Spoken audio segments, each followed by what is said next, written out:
इन दोस्तों, welcome to my channel. आज जो एसएससी स्टेनोग्राफ का जो फर्स्ट शिफ्ट का एग्ज़ाम 6 अगस्त का हुआ है, उसका रियल क्वेश्चन का एनालिसिस आप लोगों को करवा रहा हूँ। ठीक है, जिसमें पहला क्वेश्चन मेरे पास आया है कि अनुसूची शेड्यूल से क्वेश्चन पूछा था, है ना। शेड्यूल से जो है पहला क्वेश्चन जो है पूछा गया था। शेड्यूल के बारे में ऐसे पूछा था कि शेड्यूल 1, 2, 3, 4 कर और इधर जो है शेड्यूल के बारे में दिया था और कहा पूछा था कि कौन इसमें से गलत मैच है ना, कौन सही से मैच नहीं है, ये क्वेश्चन पूछा था। तो फर्स्ट शेड्यूल जो है स्टेट और यूनियन के बारे में, यूनियन टेरिटरी के बारे में बताता है। सेकंड शेड्यूल जो है सैलरी के बारे में बताता है। और थर्ड शेड्यूल जो है वो ओथ, यानी कि जो प्रधानमंत्री, राष्ट्रपति, उपराष्ट्रपति और कैबिनेट मिनिस्टर ये सब का जो शपथ होता है उसके बारे में जो है थर्ड शेड्यूल में दिया गया है। राज्यसभा में सीटों का आवंटन के बारे में जो है फोर्थ शेड्यूल में बताया गया है। और SC/ST के बारे में, विशेष प्रावधान के बारे में जो है वो फिफ्थ शेड्यूल में बताया गया है। और सिक्स्थ शेड्यूल में जो है वो असम, मेघालय, त्रिपुरा और मिजोरम के बारे में, विशेष प्रशासनिक व्यवस्था के बारे में चर्चा की गई है शेड्यूल 6 में। ठीक है दोस्तों, उसके बाद नेक्स्ट चले तो शेड्यूल 7 में जो है वो डिसेंट्रलाइजेशन ऑफ पावर, जो कि संघ सूची, राज्य सूची और समवर्ती सूची के बारे में चर्चा जो है शेड्यूल 7 में दिया गया है। शेड्यूल 8 में जो है वो ऑफिशियल लैंग्वेज, जो कि मूल रूप से 14 थी, लेकिन अभी जो है वो कितना हो गया है, 22 हो गया है टोटल। ठीक है, और शेड्यूल 9 में जो है लैंड रिफॉर्म के बारे में चर्चा है। ठीक है, शेड्यूल 10 में जो है दल बदल के बारे में चर्चा है। और शेड्यूल 11 में जो है पंचायत के बारे में चर्चा है, जिसको जो है 73वां संविधान संशोधन 1992 द्वारा जोड़ा गया था।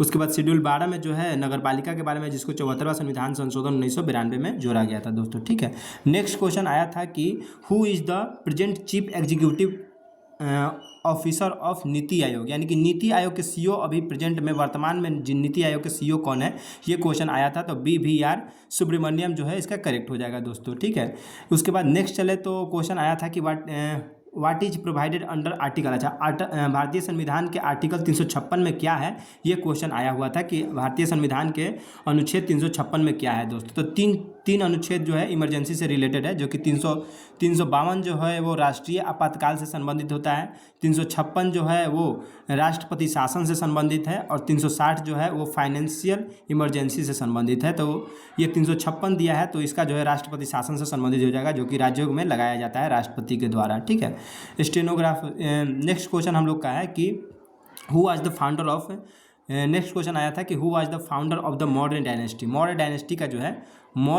का जो है संस्थापक कौन थे, तो ये क्वेश्चन आया हुआ था। तो चंद्रगुप्त मौर्य जो थे, नंद वंश के धनानंद को हराकर, है ना, चंद्रगुप्त मौर्य ने जो है मौर्य साम्राज्य के या मौर्य डायनेस्टी की स्थापना किए थे।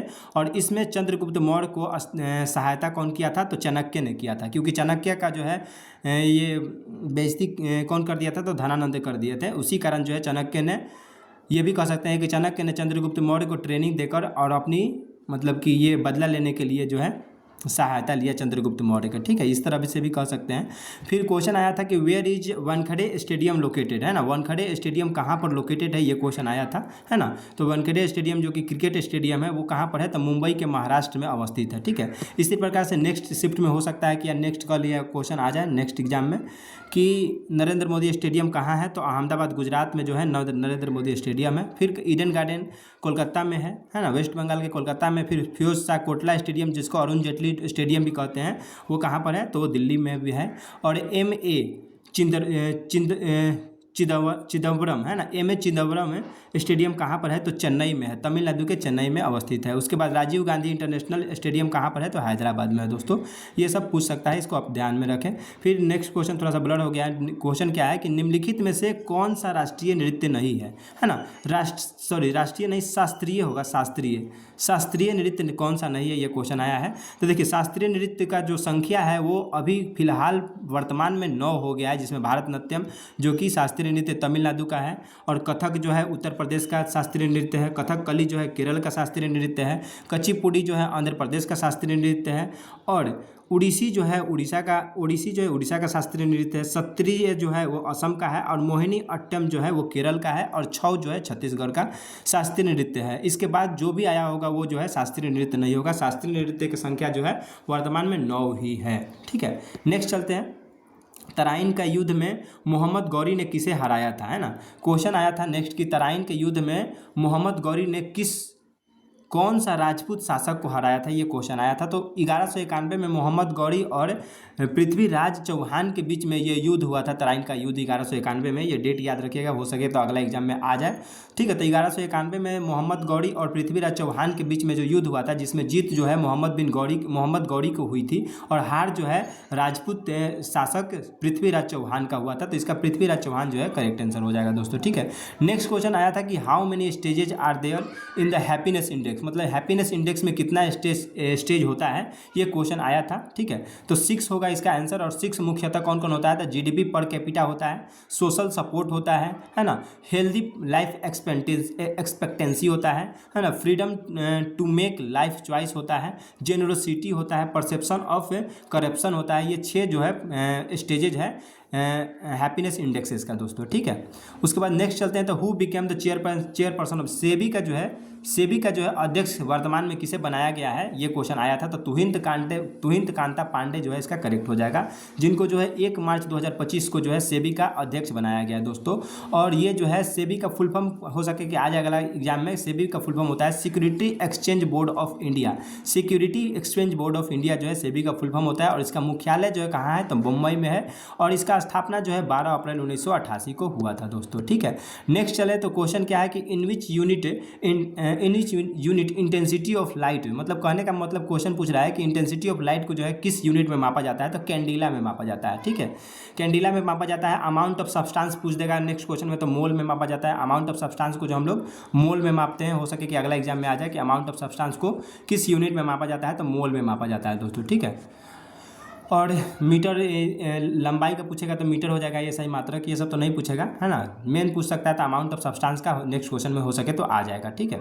और लाइट ईयर किसका यूनिट है, डिस्टेंस का यूनिट है क्या, किसका यूनिट है, ये भी क्वेश्चन आप लोग का पूछ सकता है जब ऐसा क्वेश्चन आ रहा है तो, ठीक है। प्रधानमंत्री नरेंद्र मोदी, नेक्स्ट क्वेश्चन आया था कि प्रधानमंत्री नरेंद्र मोदी जी पोलैंड के PM से क्यों मिले थे और उसका मुख्य कारण क्या था, ये आप लोग कमेंट में आंसर बताइएगा, इसका क्या आंसर होगा। ये क्वेश्चन आया हुआ था आप लोग के एग्जाम में फर्स्ट शिफ्ट 6 अगस्त 2025 को स्टेनो SSC स्टेनो में, ठीक है दोस्तों। उसके बाद कहता है which of the following power vested, है ना, which of the following power vested in vice president of India. Vice president of India में जो है सिर्फ एक पावर जो है अनुच्छेद 63 के तहत जो एक पावर मिलता है लेजिस्लेटिव पावर, उपराष्ट्रपति को एक ही पावर जो है वेस्टेड किया जाता है उपराष्ट्रपति में, तो लेजिस्लेटिव पावर इसका करेक्ट हो जाएगा। ऑप्शन में लेजिस्लेटिव पावर होगा, ओनली लेजिस्लेटिव होगा, बोध नहीं होगा, ठीक है।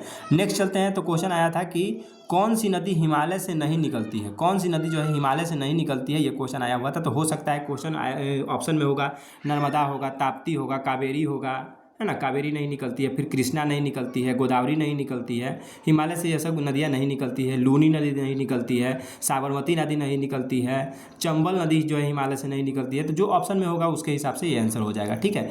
एक बैलेंस मैग्नेटिक से फुल फॉर्मूला पूछा गया था, बैलेंस मैग्नेटिक से जो है एक फुल फॉर्म पूछा गया था। इतना क्वेश्चन जो है लगभग 20 क्वेश्चन आप लोग के पास हम करवा दिए, ठीक है। धन्यवाद सभी को, आप लोग चैनल को लाइक सब्सक्राइब कर दीजिएगा। Good bye.